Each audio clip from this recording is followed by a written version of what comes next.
और अब बात कर लेते हैं बंगाल के सियासत की। बंगाल में चुनाव तो अगले साल है, लेकिन सियासी पारा अभी से चढ़ा हुआ है।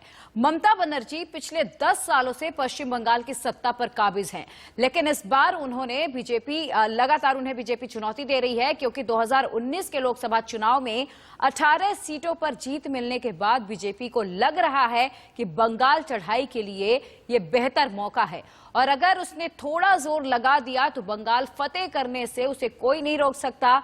और यही कारण है कि बंगाल को बीजेपी ने अपनी नाक का सवाल बना लिया है। रिपोर्ट देखिए जरा।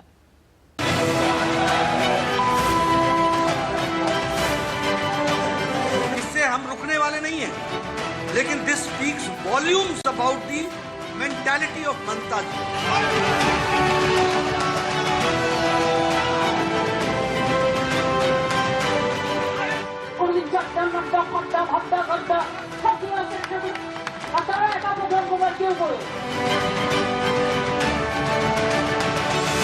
पश्चिम बंगाल में 2021 में चुनाव है, लेकिन सियासी पारा अभी से चढ़ने लगा है। बीजेपी की बंगाल चढ़ाई ने ममता के खेमे में बेचैनी बढ़ा दी है, और इसी बेचैनी से बंगाल राजनीतिक हिंसा से उबल रहा है। बीजेपी के राष्ट्रीय अध्यक्ष जेपी नड्डा के काफिले पर हुए हमले का शोर अभी थमा भी नहीं था कि अब पश्चिम बंगाल के मिदनापुर के केसपुर में बीजेपी और टीएमसी के कार्यकर्ताओं के बीच बड़ी हिंसा देखने को मिली है। इसमें कई बम भी फटे हैं। बड़ी बात यह है कि जिस जगह ये हिंसा हुई है, उस जगह गृह मंत्री अमित शाह 19 दिसंबर को रैली करने वाले हैं। ऐसे में बड़ा सवाल ये है कि क्या पश्चिम बंगाल में कानून नाम की कोई चीज नहीं बची, क्योंकि ऐसा कोई दिन नहीं जब बंगाल में हिंसा की खबर सामने नहीं आती।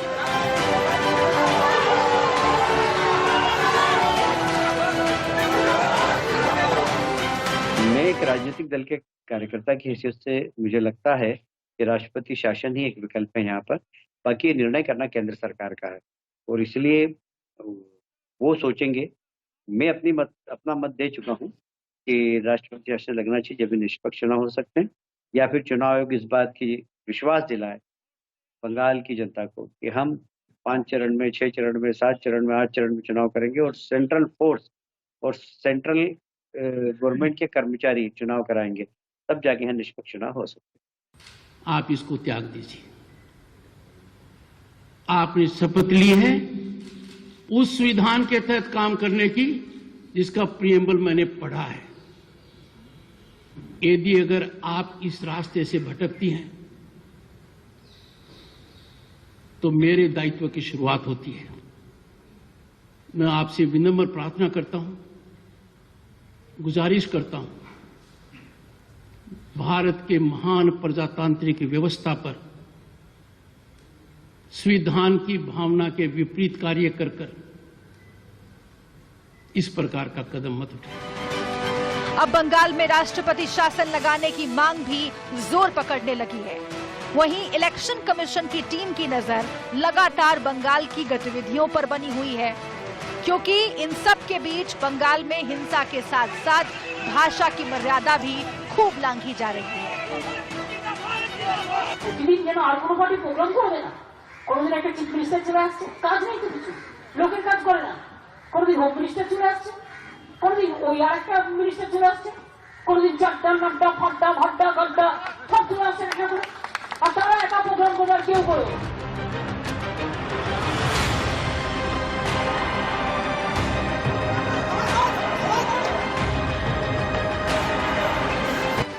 क्या ममता को अपना किला खिसकता हुआ दिख रहा है? पश्चिम बंगाल में अगले साल विधानसभा चुनाव होने वाले हैं। इससे पहले बीजेपी और टीएमसी में वर्चस्व की लड़ाई चरम पर है।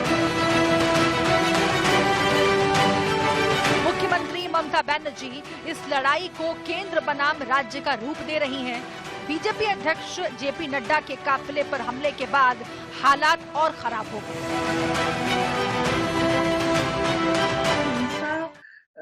का राजनीति बहुत दिनों से चल रहा है, और ये आगे भी हिंसा राजनीति में दिखता हुआ नजर आएगा। लेकिन ये अब इस वक्त जब भी हिंसा होती है तब ममता बनर्जी को नुकसान जरूर पहुंच रहा है, क्योंकि जब इस मामले में केंद्रीय गृह मंत्रालय ने पश्चिम बंगाल के मुख्य सचिव और डीजीपी को दिल्ली तलब किया तो उन्होंने आने से मना कर दिया। ममता सरकार ने केंद्र के इस आदेश को राज्य के मामले में हस्तक्षेप करार दिया। 2019 के लोकसभा चुनाव में बीजेपी ने पश्चिम बंगाल की 18 सीटों पर जीत दर्ज की थी। तभी से बीजेपी की तृणमूल से अदावत बढ़ गई। तृणमूल को 12 सीटों पर नुकसान उठाना पड़ा था। वोट शेयर में भी बीजेपी टीएमसी से केवल 3% ही कम थी। अब तृणमूल को ये डर सता रहा है कि कहीं बीजेपी विधानसभा चुनाव में भी बाजी न मार ले, इसीलिए वो पहले से अधिक आक्रामक हो गई है। बीजेपी पश्चिम बंगाल का किला जीतना चाहती है और तृणमूल बीजेपी को रोकना चाहती है। इस जोर आजमाइश से स्थिति विस्फोटक हो रही है। बीजेपी और तृणमूल दोनों एक दूसरे पर हिंसा भड़काने का आरोप लगा रहे हैं, लेकिन जिस तरह से दोनों के बीच भिड़ंत बढ़ रही है उससे विधानसभा चुनाव के हिंसक होने का खतरा बढ़ रहा है। लेकिन बड़ा सवाल ये है कि चुनाव से पहले बंगाल हिंसा की आग में क्यों जल रहा है? क्या पश्चिम बंगाल में चुनावी हिंसा की एक स्थायी प्रवृत्ति बन गई है? क्योंकि पश्चिम बंगाल में चुनावी हिंसा का रक्त रंजित इतिहास रहा है। 2019 में लोकसभा चुनाव के बाद यहाँ भयंकर हिंसा हुई। तब बीजेपी ने बंद का आयोजन किया था। इसके बाद हिंसा भड़क गई थी और 10 लोगों की जान चली गई। इससे पहले 2018 में पश्चिम बंगाल पंचायत चुनाव में 12 लोग मारे गए थे। इस घटना के 1 महीने पहले नादिया जिले में बीजेपी कार्यकर्ता विजयशील का शव पेड़ से लटका हुआ मिला था। बीजेपी के मुताबिक पिछले 4 साल में अब तक उसके 87 कार्यकर्ताओं की हत्या हो चुकी है, जबकि तृणमूल कांग्रेस इसे बीजेपी का दुष्प्रचार बताती है। लेकिन ऐसा नहीं है कि चुनावी हिंसा का आरोप केवल तृणमूल कांग्रेस पर है। जब पश्चिम बंगाल में वाम मोर्चा का शासन था तब भी चुनावी रंजिश ने हत्या का काला इतिहास रच दिया था। 1997 में बुद्धदेव भट्टाचार्य वाम मोर्चा की सरकार में गृह मंत्री थे। तब उन्होंने विधानसभा में एक सवाल के जवाब में बताया था 1977 से 1996 तक कुल 28,000 लोग राजनीतिक हिंसा में मारे गए थे। राजनीतिक हिंसा का यह आंकड़ा भारत के किसी भी राज्य में सबसे ज्यादा था। यानी राजनीतिक खून खराबा पश्चिम बंगाल की जड़ों में समाया हुआ है। नेशनल क्राइम रिकॉर्ड ब्यूरो के मुताबिक 2016 के दौरान पश्चिम बंगाल में राजनीतिक हिंसा की 91 घटनाएं हुई थी, जिसमें 205 लोग मारे गए थे। यानी बंगाल में रक्त रंजित राजनीति का सिलसिला जारी है, चाहे जिस पार्टी की भी सरकार हो। पश्चिम बंगाल में सरकार अपनी पार्टी के कैडरों को संरक्षण देने के लिए सीधे प्रशासन में हस्तक्षेप करती है, जिससे कानून का शासन संभव नहीं हो पाता।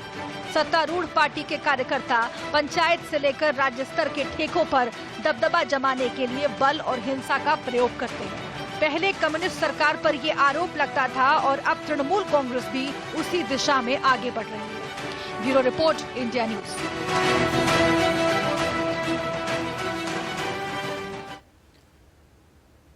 और आइए अब आपको लेकर चलते हैं इन्फोग्राफिक स्टूडियो, जहां मेरे सहयोगी राशिद हाशमी बताएंगे कि शुभेंदु अधिकारी बीजेपी के लिए आखिर कितने जरूरी हैं। बीजेपी के लिए शुभेंदु अधिकारी खास क्यों है और उनके पार्टी में शामिल होने पर फायदा क्या होगा, देखिए और समझिए। मौजूदा हालात में अभी मुस्लिम वोटर्स पर लड़ाई पूरी त्रिकोणीय है। मुस्लिम सीट पर फिलहाल टीएमसी का दबदबा है, लेकिन मुस्लिम वोटर्स के लिए चौथा विकल्प बन सकते हैं शुभेंदु अधिकारी। मुस्लिम सीट पर फिलहाल टीएमसी का कब्जा रहता है, लेकिन शुभेंदु जो है ना, टीएमसी कांग्रेस लेफ्ट के अलावा मुस्लिम वोट बैंक का ध्रुवीकरण करने की ताकत रखते हैं।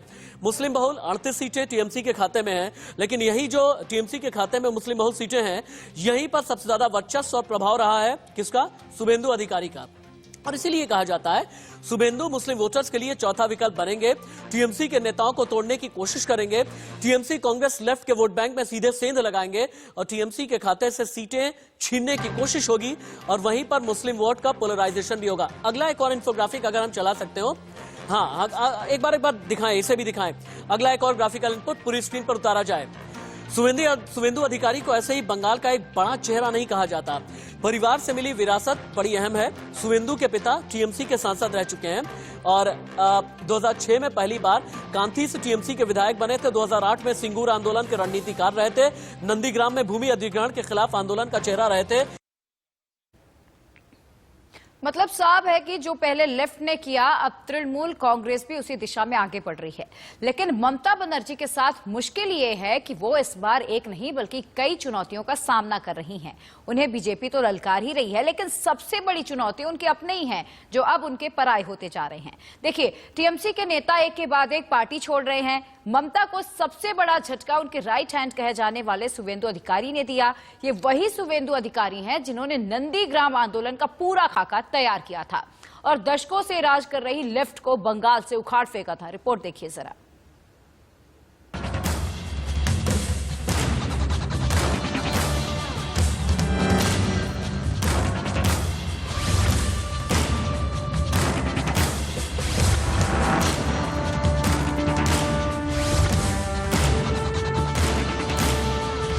पश्चिम बंगाल के मुख्यमंत्री ममता बनर्जी सत्ता की हैट्रिक लगाने का ख्वाब देख रही हैं, लेकिन दो बड़ी चुनौतियों ने उनके इस ख्वाब पर ग्रहण लगा दिया है। एक तरफ पश्चिम बंगाल की सियासत में बीजेपी का बढ़ता कद उनकी परेशानी को बढ़ा रहा है, तो दूसरी तरफ टीएमसी में लगातार हो रही बगावत उन्हें लगातार टेंशन दे रही है, क्योंकि अब ममता के नंबर 2 कहे जाने वाले शुभेंदु अधिकारी ने उनका साथ छोड़ दिया है। अब शुभेंदु के बीजेपी में जाने की चर्चा जोरों पर है। अगर शुभेंदु बीजेपी का दामन थाम लेते हैं तो ममता की मुश्किलें और ज्यादा बढ़ जाएंगी, क्योंकि शुभेंदु बंगाल के कितने बड़े नेता हैं, इसका अंदाजा इसी बात से लगाया जा सकता है कि बंगाल के 6 जिलों की 50 से ज्यादा सीटों पर उनका प्रभाव है। सिर्फ इतना ही नहीं, 2007 में टीएमसी ने जिस नंदीग्राम आंदोलन के जरिए बंगाल में दशकों से चले आ रहे लेफ्ट के राज को उखाड़ फेंका था, उसी नंदीग्राम आंदोलन का खाका शुभेंदु अधिकारी ने ही तैयार किया था। शुभेंदु की नाराजगी की वजह यह है कि ममता पार्टी के दूसरे नेताओं की तुलना में अपने भतीजे अभिषेक बैनर्जी को अधिक अहमियत दे रही हैं और अघोषित रूप से उन्हें अपना उत्तराधिकारी बना चुकी हैं। शुभेंदु जैसे कद्दावर नेता इसे स्वीकार करने के लिए तैयार नहीं थे। इसकी नाराजगी उन्होंने सबसे पहले मंत्री पद से इस्तीफा देकर दिखाई और फिर पार्टी से इस्तीफा देकर। हालांकि टीएमसी ने शुभेंदु को मनाने की हर संभव कोशिश की, लेकिन सारी कोशिशें नाकाम रही।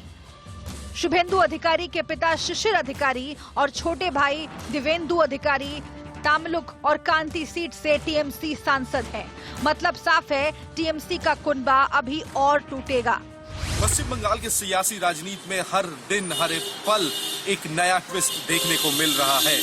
शुभेंदु अधिकारी तृणमूल कांग्रेस से आज इस्तीफा दिए तो उसके बाद एक नेता सामने आकर अपना रेजिग्नेशन सामने रखा। एक तरफ जितेंद्र तिवारी तो दूसरी ओर कर्नल दीप्तांशु चौधरी और जितेंद्र तिवारी दोनों को ही ममता बनर्जी के बेहद करीबी माना जाता था, लेकिन आज अचानक वो सामने आकर इस्तीफा दिए और साफ तौर पे कहा कि वो पार्टी के कार्यकाल से और पार्टी जिस तरह काम कर रही है उससे वो नाखुश है। बंगाल की सियासत में मुकुल रॉय, अर्जुन सिंह, सौमित्र खान, अनुपम हजारा, शंकुदेव पांडा, ये वो नाम हैं जिन्होंने ममता बनर्जी को सत्ता का सिंहासन दिलाने के लिए जी जान लगा दिया था। लेकिन बाद में इन सारे नेताओं का टीएमसी से मोह भंग हो गया और उन्होंने पार्टी का दामन छोड़ दिया और अब इस लिस्ट में शुभेंदु अधिकारी का नाम भी शामिल हो गया है। लेकिन ये लिस्ट यहीं नहीं रुकने वाली है, क्योंकि जानकारी के मुताबिक टीएमसी के 60 से ज्यादा नेताओं के पार्टी छोड़ने की अटकलें लगने लगी हैं। अधिकारी अगर बीजेपी में शामिल होते हैं तो क्या बीजेपी को सत्ते पे बैठाने में वो सबसे अहम भूमिका निभाएंगे, क्योंकि बीजेपी के कई आला नेताओं का ये मानना है कि अब इतना करीब आने के बाद अगर बीजेपी 2021 में पश्चिम बंगाल में सत्ते में नहीं आती तो फिर शायद आने वाले दिनों में कभी वो ख्वाब पूरा नहीं होगा। बेशक शुभेंदु अधिकारी एक बहुत अहम किरदार होगा, लेकिन उसकी क्या भूमिका रहेगी वो अभी तक तय नहीं है। लेकिन अगर वो बीजेपी को पश्चिम बंगाल में सत्ते में लाने में नाकाम रहते हैं तो फिर उनके आगे बढ़ जाकर पॉलिटिकल करियर पे भी बड़ा सवालिया निशान देखने को मिलेगा। शुभेंदु अधिकारी ने टीएमसी के कई असंतुष्ट नेताओं से मुलाकात की। इनमें वरिष्ठ सांसद सुनील मंडल और आसनसोल के नगर निगम प्रमुख जितेंद्र तिवारी का नाम भी शामिल है। जानकारी के मुताबिक ये टीएमसी के नेता धीरे धीरे बीजेपी में शामिल हो जाएंगे। मतलब कभी लेफ्ट के किले को ढहाने के लिए ममता की मदद करने वाले ये नेता अब ममता का किला ढहाने के लिए बीजेपी की मदद करेंगे। लेकिन बड़ा सवाल ये है कि ममता के ये नेता आखिर क्यों उनका साथ छोड़ रहे हैं और क्यों ममता इस टूट को रोक नहीं पा रही है। क्या टीएमसी में एक शून्य पैदा हो गया है जिसे ममता देख रही हैं लेकिन समझ नहीं पा रही? Bureau report, India news. तो क्या है पश्चिम बंगाल में अमित शाह की चाणक्य नीति, बता रहे हैं मेरे सहयोगी राशिद हाशमी। बंगाल के 2 दिन के दौरे पर पहुंचेंगे गृह मंत्री अमित शाह। चुनावी तैयारियों का जायजा लेने के लिए गृह मंत्री जा रहे हैं और खास बात यह है पूर्वी मिदनापुर में एक किसान के घर जाकर के खाना खाएंगे, वहीं से संदेश दिया जाएगा। किसान के घर खाना खाकर पूरे देश को संदेश देंगे गृह मंत्री अमित शाह। रामकृष्ण मिशन और काली मंदिर के दर्शन भी करेंगे अमित शाह। अमित शाह रोड शो करेंगे, एक प्रेस कॉन्फ्रेंस को भी संबोधित करेंगे और कहा यह जा रहा है कि बहुत ही ज्यादा अग्रेशन अमित शाह में इस बार नजर आएगा। तो ममता के किले में सेंध लगाने के लिए बीजेपी ने कैसे बनाया है पूरा सीक्रेट प्लान, ये जानने के लिए चलते हैं राशिद हाशमी के पास। राशिद, जरा ये बताइए कि बीजेपी की रणनीति आखिर क्या है, कैसे बीजेपी सेंध लगाने की तैयारी में है? पश्चिम बंगाल फतेह करने के लिए बीजेपी ने अपनी अलग तरह की स्ट्रेटजी, अलग रणनीति बनाई है। बीजेपी ने स्पेशल 7 टीम बनाई है जो ममता का सामना करेगी। 7 केंद्रीय नेताओं को पश्चिम बंगाल की जिम्मेदारी सौंपी गई है। संजीव बालियान, गजेंद्र शेखावत, अर्जुन मुंडा स्पेशल 7 का हिस्सा होंगे। मनसुख मंडाविया, केशव मौर्य, प्रधान सिंह, नरोत्तम मिश्रा भी शामिल होंगे। ये सभी नेता अपने अपने लेवल पर स्टेट में पार्टी को करेंगे मजबूत। ममता बनर्जी की कमजोरियों को तलाश कर रणनीति तैयार करेंगे। तो देखिए, ममता के लिए ये सबसे बड़े इम्तिहान की घड़ी है क्योंकि बीजेपी ने बंगाल जीतने के लिए अपनी पूरी ताकत झोंक दी है। बीजेपी अध्यक्ष जेपी नड्डा के बाद अब ममता के गढ़ भेदने के लिए गृह मंत्री अमित शाह 2 दिन के बंगाल दौरे पर जा रहे हैं। बीजेपी के लिए अमित शाह का ये दौरा कई मायनों में खास माना जा रहा है क्योंकि बीजेपी अपने कार्यकर्ताओं की हत्या और कानून व्यवस्था को मुद्दा बनाकर मैदान में उतरी है।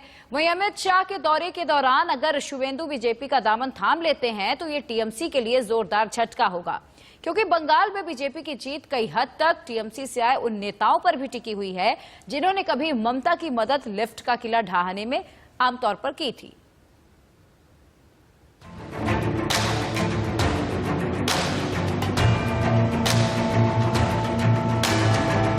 बंगाल में भले ही चुनाव अगले साल हो, लेकिन बीजेपी अपने मिशन बंगाल में अभी से जुट गई है। 1 महीने के भीतर बीजेपी के 2 शीर्ष नेताओं का बंगाल दौरा बता रहा है कि बंगाल फतह करने के लिए जो करना पड़े वो करेगी, क्योंकि अभी थोड़े ही दिन पहले बीजेपी अध्यक्ष जेपी नड्डा बंगाल आए थे। ऐसा है कि ममता जी को प्रशासन नाम की चीज का आइडिया जीरो है। She knows nothing about administration. कभी भी सीआईएसएफ, सीआरपीएफ सड़क पर खड़े होकर के पत्थरबाजों को नहीं रोकती है, वह सब्जेक्ट को प्रोटेक्ट करती है। उनका काम सब्जेक्ट को प्रोटेक्ट करना है। उनका काम सड़क पर खड़े होकर के जो लोग वहां पत्थर इकट्ठे कर रहे थे उनको रोकना हमारा काम नहीं है, वो स्टेट पुलिस का काम है। और अब ममता को ललकारने के लिए उनके गढ़ में गृह मंत्री अमित शाह आ रहे हैं। अमित शाह का ये दौरा 2 दिन का होगा, जिसमें वो पहले दिन मेदिनीपुर का दौरा करेंगे, रामकृष्ण मिशन जाएंगे, सिद्धेश्वरी मंदिर में दर्शन के बाद खुदीराम बोस की मूर्ति का माल्यार्पण करेंगे, किसान के घर पर लंच और आम सभा को संबोधित करेंगे। इसके बाद अगले दिन 20 दिसंबर को अमित शाह बोलपुरा और विश्व भारती का दौरा करेंगे। साथ ही वो लोक गायक के घर लंच करेंगे और इन सब के बाद वो एक रोड शो करेंगे।